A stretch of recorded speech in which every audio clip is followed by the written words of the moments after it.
Hello student, कैसे हो? बढ़िया। चलिए, बढ़िया का ही काम है। मैं भी बता दूं, मैं भी बढ़िया। तो हम इससे पहले के प्रीवियस लेक्चर में क्या पढ़ चुके हैं? Ingestion, digestion, absorption. हमें जो अब पढ़ना है वो पढ़ना है एसिमिलेशन। तो एसिमिलेशन बेसिकली रिस्पिरेशन टॉपिक के अंदर ही हम पढ़ लेंगे, ठीक है? तो हम पढ़ने जा रहे हैं रिस्पिरेशन। रिस्पिरेशन के मतलब क्या होता है? श्वसन। देखिए, डाउट होता है बच्चों को कि रिस्पिरेशन वो होता है जो सांस ले रहे हैं और छोड़ रहे हैं, वो क्या होता है?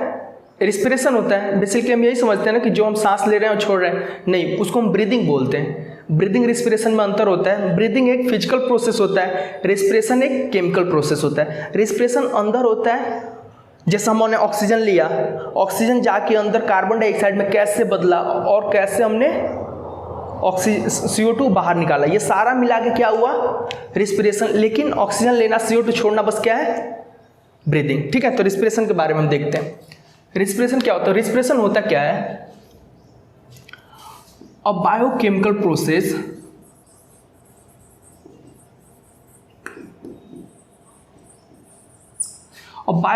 Process in which energy released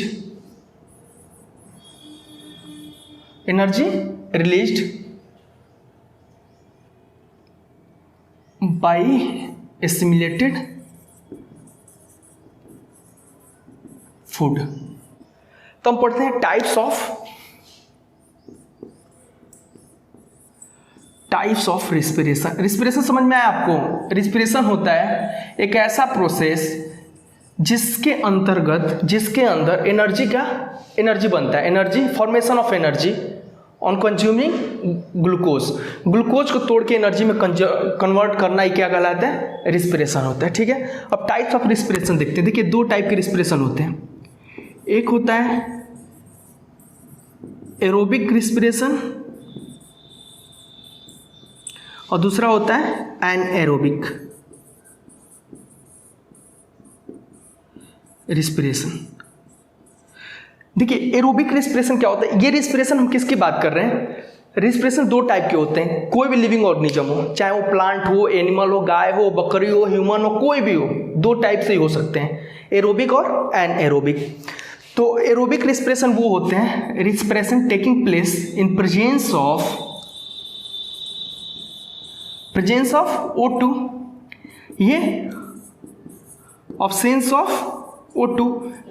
हम सांस लेते हैं ना, क्या लेते हैं? सांस के अंतर्गत, ब्रीदिंग के अंदर O2, यानी कि हमारे अंदर एरोबिक हो रहा होगा। बस मैं आगे डिस्कस करूंगा इसके बारे में। प्रेजेंस ऑफ O2 होता है, किसके अंदर होता है? ये ह्यूमन के अंदर होता है। मतलब बहुत सारे ह्यूमन जो आपको दिख रहे हैं, ये किसके अंदर होता है? ईस्ट के अंदर, ठीक है? अब बात करते हैं इनमें प्रोडक्ट क्या बनता है।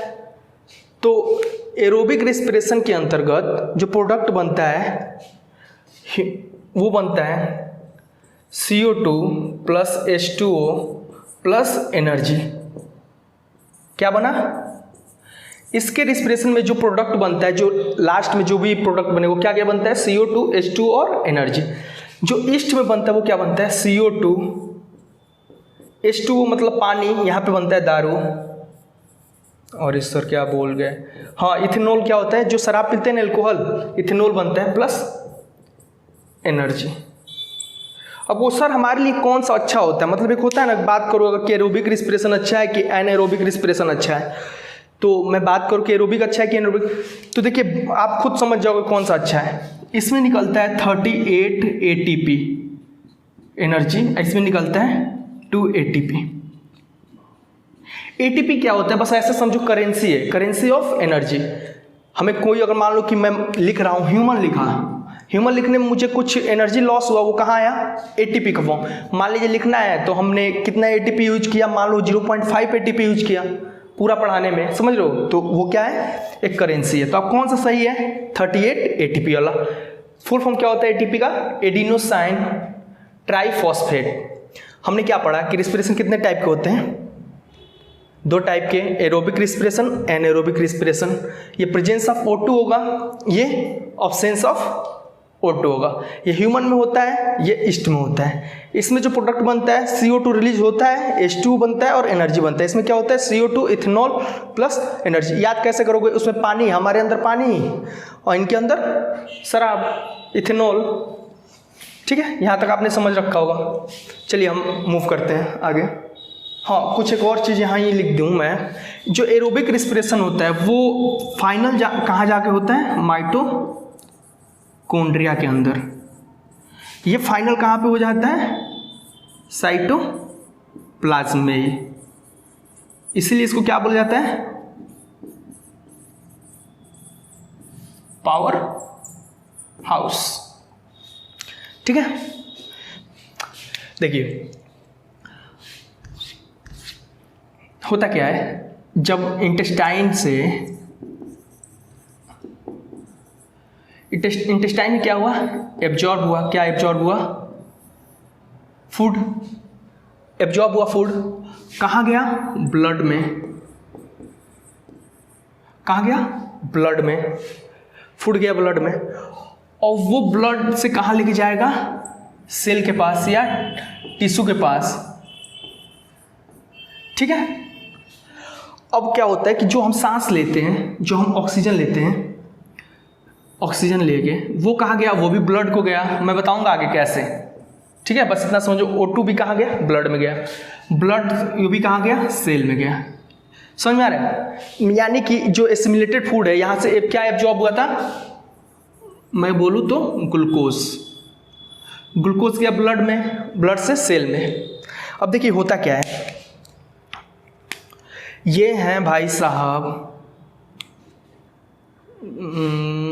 मैं लिखूँ होगा ग्लूकोज। ग्लूकोज का फॉर्मूला क्या होता है?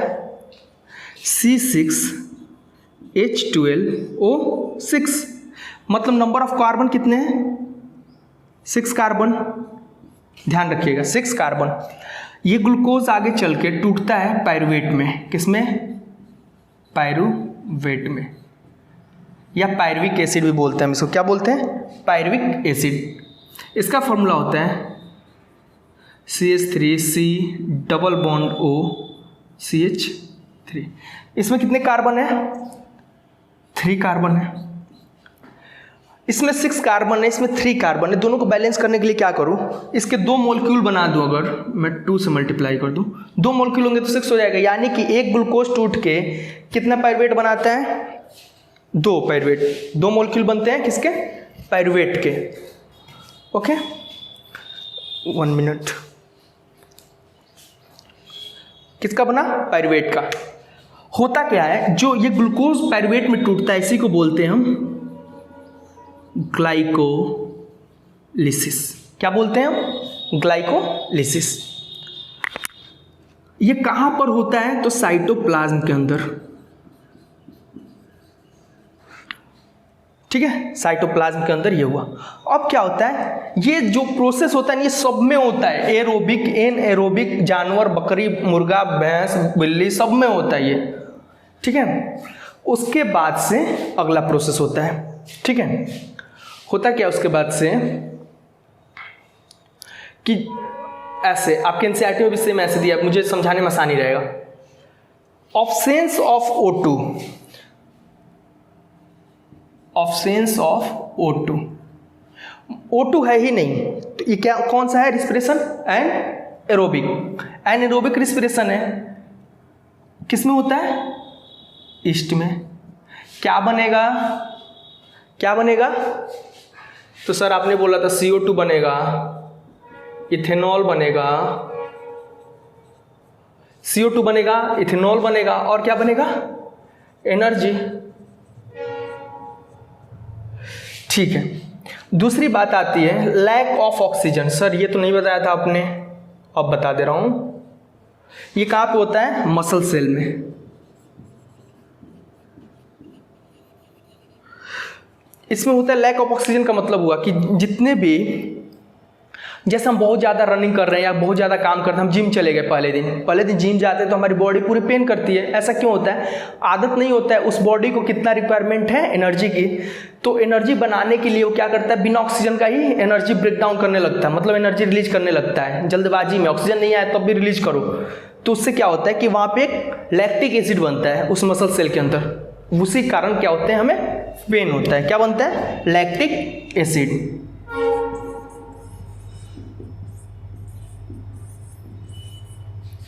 Lactic acid plus energy. अब देखिए यहां कितने कार्बन है? 3 कार्बन। यहां 1 कार्बन। इथेनॉल के अंदर क्या होता है? 2 कार्बन। इथेनॉल का फॉर्मूला होता है CH3 CH2OH। कितने कार्बन हो गए? 2 कार्बन।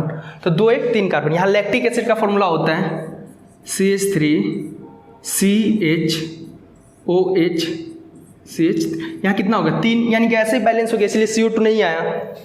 तीसरा बोलते हैं इन प्रेजेंस ऑफ ऑक्सीजन।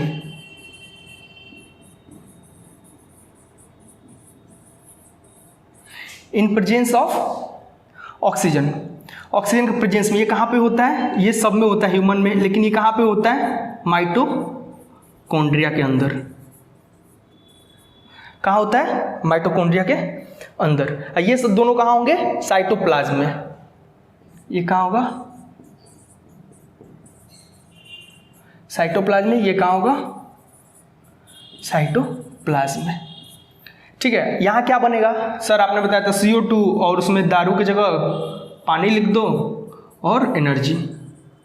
इसमें 38 ATP और इसमें 2 ATP। समझ में आया? क्या आया? ग्लूकोज में 6 कार्बन होते हैं, ग्लाइकोलाइसिस होता है, पायरुवेट में टूटता है। पायरुवेट क्या होता है? ये सारे ये प्रोसेस जो होता है सब में होता है साइटोप्लाज्म के अंदर। उसके बाद वो इंतजार करता है कि ऑक्सीजन आ रहा है कि नहीं आ रहा है, तो ऑक्सीजन आता है जिसके अंदर, तो वो होता है माइटोकॉन्ड्रिया के अंदर चला जाता है। क्या बनता है? CO2H2O plus energy. अगर लैक ऑफ ऑक्सीजन है तो मसल के अंदर होती है lactic acid plus energy. Option of O2 में क्या बनेगा? CO2, इथेनॉल और एनर्जी। ठीक है। देखिए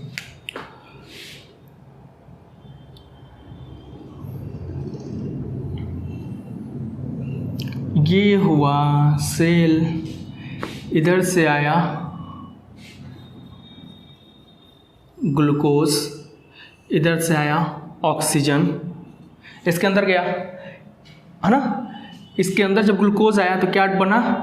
पायरुवेट। ठीक है।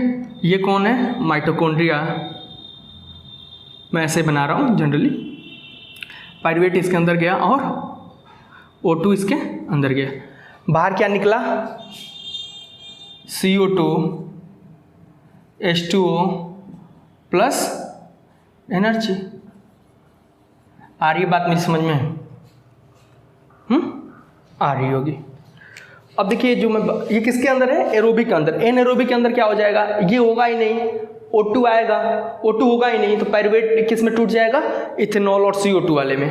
ठीक है। और देखिए मैं कुछ और बता रहा हूं इसी से रिलेटेड। ये हुआ हमारा सेल। सेल के अंदर ADP होता है। ADP का मतलब एडिनोसाइन डाइफॉस्फेट, मतलब एक इनऑर्गेनिक कंपाउंड होता है जिसके अंदर फॉस्फेट होते हैं, 2 फॉस्फेट होते हैं। एक P ऐसे ऐसे घूम फिर रहे होते हैं, ADP AP ऐसे घूम रहे होते हैं। ठीक है। हुआ क्या कि जो ये सेल के अंदर ही होता है, तो जो ये एनर्जी है ना, ये एनर्जी लिया ADP और P मिलके बना लेते हैं ATP, एडिनोसाइन ट्राइफॉस्फेट। क्या बोला मैंने? जैसे मैं जिस रूम में पढ़ा रहा हूँ इसमें ADP है और फॉस्फोरस है, घूम रहा है। 2 ADP अपने साथ और 1 फॉस्फोरस घूम रहा है। जैसे एनर्जी मिल लिया क्या होगा? ADP क्या बना लेगा? ATP। और खुश, क्योंकि इसके पास ज़्यादा एनर्जी है। कितना? 38 ATP। अब खुश हो गया ATP। लेकिन जैसे ही हम कोई काम करेंगे, जैसे हमारे पास बहुत पैसा आ गया, कोई भी सामान हम खरीदने जाएंगे तो पैसा लगेगा ही, तो यानी कि वो पैसा हमसे खर्च भी होगा। तो क्या हुआ? जैसे हम कोई वर्क किए ATP खर्च हुआ, किस में टूट गया फिर? ADP और फास्फोरस। मतलब ये क्या होता है? जैसे बैटरी होती है ना, कि हमने मोबाइल की बैटरी चार्ज किया, काम किया, खत्म हो गया, फिर चार्ज किया काम किया, चार्ज किया काम किया, चार्ज किया काम। बैटरी जैसे होता है वैसे ही देखो, चार्ज होकर एटीपी बना, खर्च किया एडीपी फास्फोरस में, फिर चार्ज किया एटीपी बन गया, फिर समझ लो एडीपी फास्फोरस बना, फिर जैसे एनर्जी मिली एटीपी बन गया, जैसे एनर्जी रिलीज हुई एडीपी फास्फोरस बन गया। आ रहा है समझ में? ठीक। अब मैं यहीं पे बता दूं रिस्पिरेशन और ब्रीदिंग में क्या अंतर होता है। तो रिस्पिरेशन एक केमिकल प्रोसेस होता है, जबकि ब्रीदिंग एक क्या होता है, फिजिकल प्रोसेस होता है। रिस्पिरेशन के अंदर एनर्जी रिलीज होती है, जबकि ब्रीदिंग के अंदर एनर्जी रिलीज नहीं होती। ठीक है। और क्या बता सकता हूँ, हाँ, जो रिस्पिरेशन होता है माइक्रो लेवल पे होता है और जो ब्रीदिंग होती है मैक्रो लेवल पे होता है। ठीक, यहाँ तक आपने समझ रखा। अब चलिए हम बात करते हैं रिस्पिरेशन इन प्लांट। यहाँ तक कोई दिक्कत? कोई दिक्कत नहीं? दिक्कत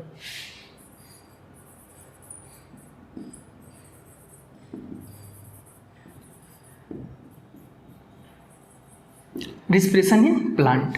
देखिए प्लांट और एनिमल में रिस्पिरेशन में क्या जो मेजर जो डिफरेंस होता है क्या होता है, जो प्लांट होते हैं वो सारे पार्ट से क्या कर सकते हैं, रिस्पिरेशन कर सकते हैं। जो प्लांट होता है उनका सारा पार्ट रिस्पिरेशन कर सकता है, बट एनिमल में एक डेफिनेट पार्ट होता है, एक अलग से पार्ट बनाया गया था, लंग्स हो गया, ये सारी चीज़ क्या होता है रिस्पिरेशन में मदद।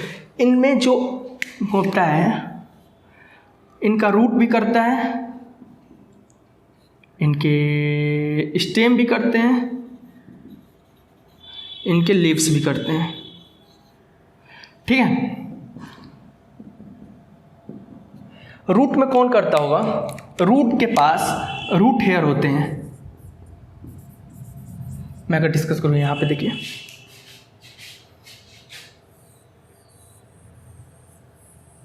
ये कोई प्लांट है, इसके ये रूट है।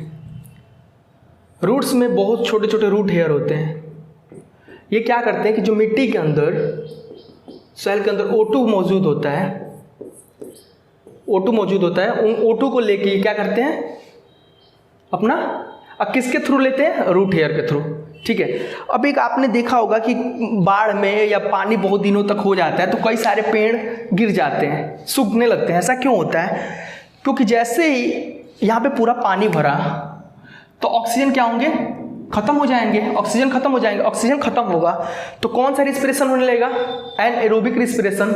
एनएरोबिक रिस्पिरेशन होगा जब नो O2 होगा, नो O2, तो क्या होगा? एनएरोबिक। एनएरोबिक होगा तो क्या निकलेगा? इथेनॉल। और इथेनॉल क्या करता है? इनको शराब के नशे में मार डालता है। समझ में आया? अब बात करते हैं स्टेम। तो देखिए स्टेम दो टाइप के होते हैं, आपने देखा होगा। जो अभी नया नया होता है उनका ग्रीन होता है, जो हॉप्स होते हैं, और कुछ क्या होते हैं ब्राउन होते हैं, मतलब जो हार्ड हो जाते हैं। जो ग्रीन होते हैं उनमें क्या होता है, वो तो स्टोमेटा के थ्रू ले लेते हैं अपना, स्टोमेटा के थ्रू। जो ब्राउन होते हैं उनके पास एक अलग से होता है लेंटिकल्स। अब बात करोगे लेंटिकल्स क्या होता है, तो जैसे देखिए ये अगर स्टेम हुआ ना तो आपने देखा होगा लूजली पैक कुछ सेल्स होते हैं ऐसे ऐसे कहीं कहीं, उन्हीं के अंदर क्या होता है ऑक्सीजन अपने आप ही डिफ्यूजन के द्वारा चला जाता है। ठीक है, लेंटिकल्स। अब बात करते हैं हम लीफ की। तो लीफ में क्या होता है? स्टोमेटा। स्टोमेटा के थ्रू क्या करते हैं ये अपना रिस्पिरेशन करते हैं। हमने प्लांट में क्या देखा कि प्लांट में कितने तरह के रिस्पिरेशन होते हैं, कौन कौन रिस्पिरेशन करता है प्लांट में? रिस्पिरेशन उनके सारे पार्ट कर सकते हैं, जिसमें से रूट है, स्टेम है और लीफ है। रूट कैसे करता है? रूट हेयर से। अगर वहाँ पे पानी लग गया तो क्या होता है? वाटर लॉगिंग के बाद एनारोबिक रिस्पिरेशन होता है, जिससे इथेनॉल निकलता है और प्लांट क्या होते हैं? डेड हो जाते हैं। स्टेम में अगर ग्रीन है तो स्टोमेटा से होगा, ब्राउन है तो लेंटिकल से होंगे। ब्राउन या ब्लैक आप समझ सकते हो, हार्ड हो जाते हैं जब, मतलब हर्ब के बाद प्लांट बन जाते हैं तब। Leaf, stomata. अब देखिए रिस्पिरेशन में क्या निकलता है, एक मेजर डिफरेंस बताऊँ आपको, इंटरेस्टिंग है। देखिए रिस्पिरेशन और यहाँ पे लिखूँ मैं फोटोसिंथेसिस, दोनों एकदम अपोजिट हैं। देखना कैसे। फोटोसिंथेसिस में पढ़ रखे हैं ना, तो पहले उसी को देख लेते हैं। क्या बनता है, CO2 प्लस H2O, और यहाँ पे क्लोरोफिल होता है और सनलाइट होती है, सनलाइट मिलकर क्या बनता है, C6H12O6 प्लस O2। यहाँ देखिए रिस्पिरेशन में क्या होता है, ग्लूकोज C6H12O6 प्लस ऑक्सीजन मिलकर क्या बन जाता है, CO2 plus H2O plus energy.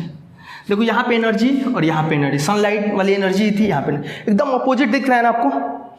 जो चीज़ें यहाँ प्रोडक्ट में था वो रिएक्टेंट में आ गया, जो रिएक्टेंट में था वो प्रोडक्ट में चला गया। समझ में आया आपको, रिस्पिरेशन और फोटोसिंथेसिस। अब बात आती है, अगर डिस्कस करने में अगर मैं करूँ तो बोला जाता है कि पेड़ों के नीचे, ट्री के नीचे रात को नहीं सोना चाहिए। ऐसा क्यों? ऐसा इसलिए क्योंकि जो फोटोसिंथेसिस होता है दिन के समय होगा, तो दिन के समय सबसे ज़्यादा क्या निकलेगा, ऑक्सीजन निकलेगा। फोटोसिंथेसिस रात को होगा क्या, रात को होगा? फोटोसिंथेसिस रात को होना ही नहीं है। जब फोटोसिंथेसिस रात को नहीं होगा तो ऑक्सीजन कब निकलेगा, ओनली डे टाइम। और जो रिस्पिरेशन होगा वो डे नाइट सब समय हो सकता है। समझ में आ रहा है? तो रिस्पिरेशन उसके पूरे समय चलता रहता है, दिन में भी रात में। तो रात में इसलिए क्या हो जाएगा, कैंसिल आउट कर दिया, ऑक्सीजन ऑक्सीजन कैंसिल आउट, क्या बच जाएगा, CO2। ऑक्सीजन दिन में ज़्यादा होता है और रात में CO2 ज़्यादा हो जाता है। ठीक है, चलिए अब हम बात करते हैं, कुछ अंतर बात करते हैं। रिस्पिरेशन प्लांट और एनिमल में रिस्पिरेशन में क्या अंतर होता है? तो देखिए जो प्लांट होता है उनके अलग अलग पार्ट भी रिस्पिरेशन कर सकता है, लेकिन एनिमल में कुछ पार्ट होते हैं निश्चित, वही करते हैं। एनिमल में एनर्जी ज़्यादा रिलीज होती है जबकि प्लांट में एनर्जी कम रिलीज होती है। जो एनिमल में रिस्पिरेशन की जो रेट होती है वो फास्ट होती है। ऐसा इसलिए होता है, देखिए रूट को चाहिए तो रूट अपना दे ही दिया, स्टेम को चाहिए स्टेम दे दे लीफ, लेकिन हमारे अंदर क्या है, हमें एनर्जी चाहिए। जैसे मान लो मुझे टोक चाहिए पैर के अंगूठे को, तो लंग्स ही तो ट्रांसफर करेगा ना वहाँ से ऑक्सीजन, आप समझो। और जैसे और इसमें तो इसलिए क्या होना चाहिए, रेट फास्ट होना चाहिए। अब हम पढ़ते हैं रिस्पिरेशन इन एनिमल्स। देखिए कई सारे एनिमल्स होते हैं जिनके जो ऑर्गन्स होते हैं ना रिस्पिरेशन के, वो अलग अलग ऑर्गन होते हैं। जैसे मैं बात करूं अमीबा की, तो अमीबा के पास कौन सा ऑर्गन होता है, सेल मेम्ब्रेन होता है। अगर मैं बात करूं अमीबा की, अमीबा कैसे करता है, सेल मेम्ब्रेन। और कैसे उनका प्रोसेस क्या होता है, डिफ्यूजन। डिफ्यूजन मैं बार बार बोल रहा हूँ, आपको पता है ना डिफ्यूजन क्या होता है। देखिए डिफ्यूजन क्या होता है, movement of substance from high concentration to low concentration without any external force. बिना किसी एक्सटर्नल फोर्स के कोई भी चीज़ एक स्थान से दूसरे स्थान जाए। ज़्यादातर मैं गैसेस के लिए बात करूँगा डिफ्यूजन, ठीक है, और 9th में आपने पढ़ा होगा। और लिक्विड के लिए बात करता हूँ मैं ऑस्मोसिस। ऑस्मोसिस और डिफ्यूजन सेम होता है।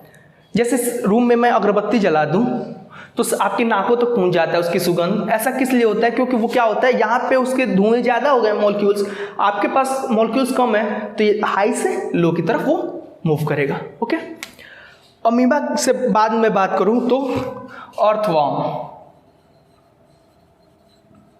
अर्थवर्म के पास क्या होता है, मॉइस्ट स्किन होती है। फिश की बात करूं मैं तो फिशेस के पास क्या होते हैं, गिल्स होते हैं। मॉस्किटो टीनी स्पाइरिकल्स होते हैं। ठीक है, यहां तक पढ़ा। अब फ्रॉग में क्या होता है, फ्रॉग में क्या होता है, फ्रॉग के पास लंग्स भी होता है और स्किन भी होता है। क्यों? क्योंकि उसको कहाँ रहना है, एम्फीबियन होता है, जमीन पे भी रहता है और पानी में भी रहता है। फ्रॉग के पास क्या होता है, स्किन के साथ साथ लंग्स भी होता है। ठीक है, इसको क्या बोलते हैं, एम्फीबियन, उभयचर, जो पानी पे भी रह लेते हैं। AMPH जहां भी दिखे इसका मतलब समझ लें डुअल नेचर की बात हो रही है। 10th की केमिस्ट्री में भी एम्फोटेरिक आप सब सुनोगे। अब बात करते हैं जो हायर एनिमल्स होते हैं, जैसे हम हो गए, घोड़े हो गए, ये सारे चीज़ जो हायर एनिमल हैं, वो उनमें क्या होता है, लंग्स होता है। आ गया समझ में आपको? ठीक है, ये सब क्या है, ये एनिमल्स हैं, ये उनके क्या है, रिस्पिरेटरी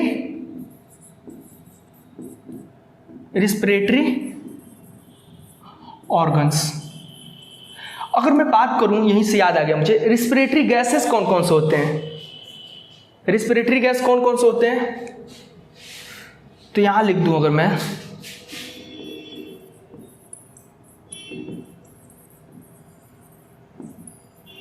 रिस्पिरेटरी गैसेस कौन कौन से होते हैं? O2 है, CO2, ये रिस्पिरेटरी गैसेस होते हैं।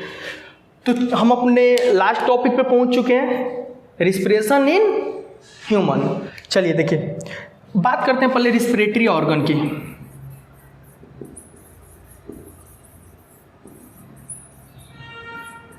रिस्पिरेटरी ऑर्गन कौन सा है हमारे पास?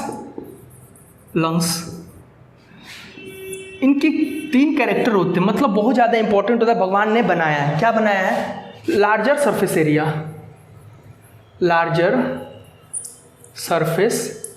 एरिया। अब बात करूं तो ये कैसा होना चाहिए? थिन होना चाहिए। मैं बात करूंगा क्यों, बता रहा हूं अभी, बस लिख लो। थिन वॉल होने चाहिए और ब्लड सप्लाई रीच होना चाहिए। अब देखिए ऐसा क्यों बोल रहा हूं, जैसे मान लीजिए ये रिस्पिरेटरी ऑर्गन है, जितना ज़्यादा बड़ा रहेगा उतना ज़्यादा इसमें क्या आएगा? O2 आएगा।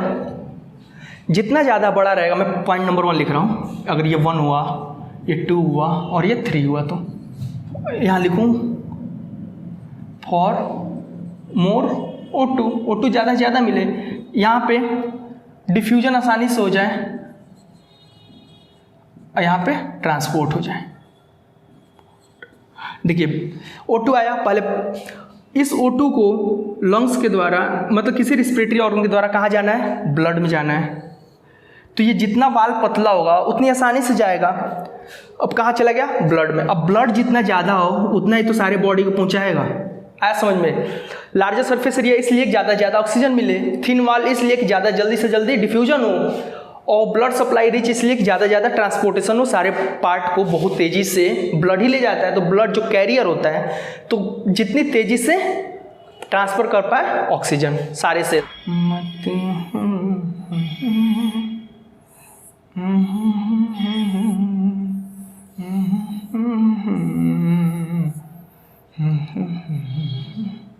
देखिए नाम आपको सबको पता है, ये लंग्स हैं, ये ट्रेकिया है, ये ब्रोंकियाई है, ये ब्रोंक्योलस है। ब्रोंक्योलस बता दे रहा हूँ, ऐसे आया तो आप बस ऐसे करना, थोड़ा सा एक ही बना के दिखा रहा हूँ, ठीक है?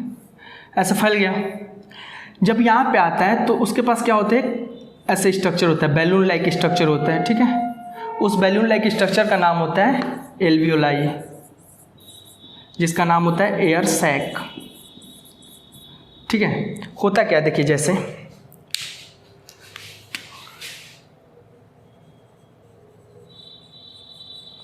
ऐसे स्ट्रक्चर हुआ, इसके अंदर जैसे ही O2 आता है ना, तो क्या होता है? ये एक्सपेंड होता है। देखिए जैसे हम सांस लेते, जो हमारा चेस्ट है वो क्यों होता है? एल्विलाई क्या होता है? एक्सपेंड होता है।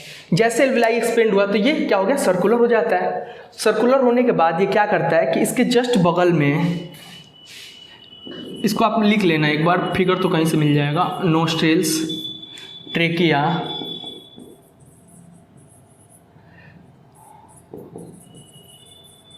ब्रोंकियाई, और ये जो होते हैं ब्रोंक्योलस। इसमें बना के दिखाता हूँ। जैसे मान लीजिए ये एल्विलाई हो गया, ठीक है? एल्विलाई के बाद क्या होता है? यहाँ पे ब्लड होगा, ब्लड को क्या दिया? O2 दे दिया। O2 आया, O2 कहाँ गया? नॉस्ट्रिल्स में। नॉस्ट्रिल से ट्रेकिया से होते हुए कहाँ पहुँचा? एल्वियोलाई में। एल्वियोलाई से बाद कहाँ पहुँचा? ब्लड में। ब्लड से कहाँ पहुँचा? सेल के पास। अब ब्लड में ऑक्सीजन ले कौन जाता है? Haemoglobin, Hb। हीमोग्लोबिन क्या होता है? Carrier of oxygen. सेल के पास गया। अब सेल क्या करेगा? सेल ऑक्सीजन लेके क्या करेगा? रिस्पिरेशन करेगा। रिस्पिरेशन करने से क्या निकलेगा? CO2 निकलेगा। CO2 निकलेगा। CO2 क्या करेगा, ब्लड को देगा, फिर ब्लड कहाँ देगा, एल्विलाई को देगा। एल्विलाई कहाँ देगा, नॉस्ट्रिल को देगा। नॉस्ट्रिल से क्या होगा, बाहर निकल जाएगा CO2।